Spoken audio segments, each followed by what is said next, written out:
Hi, and welcome to another episode of Hot Takes with me, the Silver Fox. Now, a lot of what would have been in this video was sort of covered in the previous video, so I'm going to whiz through a lot of that, and we'll get to what this one means. Lorna Slater this morning was interviewed on television, and she really made a pig's ear of it, because of course she doesn't have the facts to hand. She didn't know what she was talking about. She was basically going from a script. She couldn't answer questions. And then when she did try to answer questions, she got them so completely wrong. And I'll when I tell you what, we'll look at this and say what the question was, what her answer was, and then I'll tell you why the question was absolutely, completely wrong. And you'll see that this woman should never have survived that vote of no confidence last night. It is awful. She has not a clue as to how business works.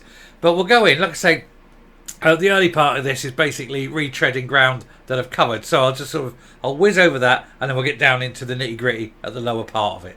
So here goes. So Lorna Slater loses her cool in a car crash BBC interview as she dodges the £9 million public money question. And let me tell you, it'll be a lot more than 9 million by the time this is over. So we'll just do the headline, then we'll whiz through, get to the juicy bit at the back end of this. So the Scottish Green Circularity Minister, Hilarity Minister, has refused to take any responsibility for the scrapping of the deposit return scheme, to instead focus on creating a constitutional crisis. Now we've covered that, but basically she's saying it wasn't me. Big Boy did it and ran away. It was the UK government. It was not. It absolutely was not. So Lorna Slater lost her cool during a car crash BBC Scotland interview on Wednesday morning, in which she repeatedly tried to dodge responsibility for the failure of Circularity Scotland Limited. It was confirmed on Tuesday. She confirmed it yesterday, and I've covered that in the video this morning, which is why a lot of this is we're just going to whiz through. That the company set up to run the botched and failed before it started deposit return scheme had gone into administration, with around 60 workers now looking for jobs. Now, like I say, we've covered that, so I'm not going to go in. And so it's blah, blah, blah, blah, blah. Her blaming Westminster. It's actually down to her and things like that. And then she's saying that this happened, that happened. So Robertson, the interviewer, claimed and refused to let the Greens co-leader off the hook. This is where after she sort of said it was the UK government. Pointing out that CSL CEO David Harris had insisted that the scheme could go ahead, even with the removal of glass. And she blamed then other pernicious conditions. But when Robertson asked if the scheme would not have been able to adapt, she tried to speak over him and became increasingly more irritated. Now, the reason she speaks over him is because she's recognised that there's a question she can't possibly answer. And if she speaks over trying over him in the hope that he won't ask the question and she won't have to answer it. The trouble is, and this is where she's really stupid, is she fails to realise that these guys are professionals. They know when they're being fed a line. They have interviewed politicians for years. They know when a politician's trying to deflect or trying to get past a question without answering it and all that. That doesn't wash, and it won't, and she's not very good at it. But you could see her irritation. The irritation partially because how dare people ask me questions, but more, how dare people ask me questions to which I either don't know the answer or I daren't say the answer. They're the two that really grind their gears. Anyway, Robertson pointed out that it had been her decision to scrap the scheme, as we've discussed, and that she must take some responsibility for the loss of these 60 jobs. Now, we're going to go in here where you come up to the bit where I've said she doesn't understand business, but we'll get there in a second. But this bit is where she doesn't understand what's actually going on around her. Miss Slater continued to parrot her prepared line, because it has to be prepared because she can't think. She has no forensic mind. She has no ability to think on her feet or process and respond. She can only go through a script anyway. So she said, Alistair Jack had bragged about being able to shut down the scheme, she said, and he can because of the Internal Market Act, which the Conservatives brought in after Brexit, which allows the UK government to willy-nilly on a whim overrule the decisions made by the Scottish Parliament. No, that is a complete lie, because that was brought in to protect people. You see, you have people trading, companies trading, whatever, in Scotland, and they want to trade with the rest of the UK, with England, Wales, Northern Ireland, and so forth. And they don't want the Scottish Parliament to bring in a law which makes it more difficult for people in Scotland to trade with the other countries in the United Kingdom. And so that was brought in to protect them. Now, you can have exemptions where it's required, and you apply for them, which she didn't. But that law wasn't brought in to have a go at Scotland. It was going to protect Scottish businesses from the SNP, and she really doesn't like that. But that's that. She has this no understanding of what this thing was. Anyway, here we're getting into the nitty gritty, and something else is another piece of breaking news has just come in. Which I'll do. I'm going to have to do straight away after this video. Anyway, but this is the nitty gritty of the money. This is where she has no concept. And it comes in two parts. But this is where she got no concept of business or finance. So asked what would happen to the £9 million of public money from the Scottish Investment Bank used to set up CSL, Slater said that the Scottish Investment Bank was independent from the government. So that isn't something we have any sort of say in. Lies, and I'll tell you why. Push further, she replied, the investment decisions of Scottish National Investment Bank are for them. Yes, they are for them, Lorna. You're quite right. And they base their investments on how much is being lent, what it's being lent for, and any kind of guarantor. Circularity Scotland is set up. It has two shareholders. They are the relevant ministers in the government.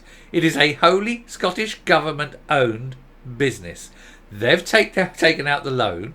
The loan, because it's to a Scottish business and because there was no capital invested in it, it is then a business set up on a guarantee. The guarantee coming from the Scottish government.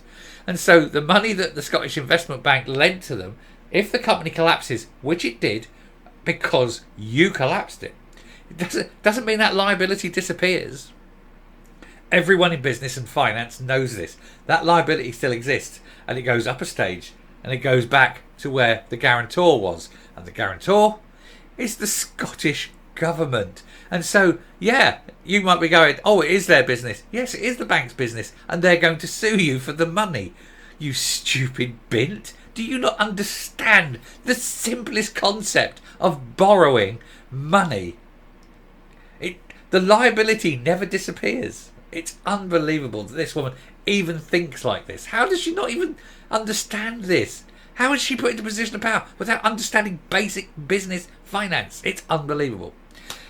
Anyway, and that's number one. Now we're going to get into the bit she doesn't understand business at all. She continued to try and turn the interview towards the UK government, but refusing to let it go.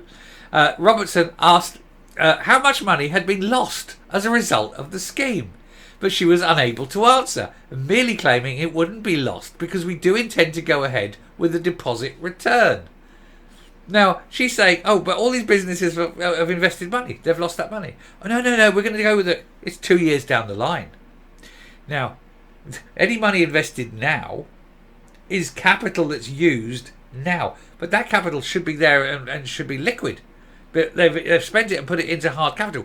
But hard capital, over time, depreciates, ages, becomes worthless, becomes worth less and worthless.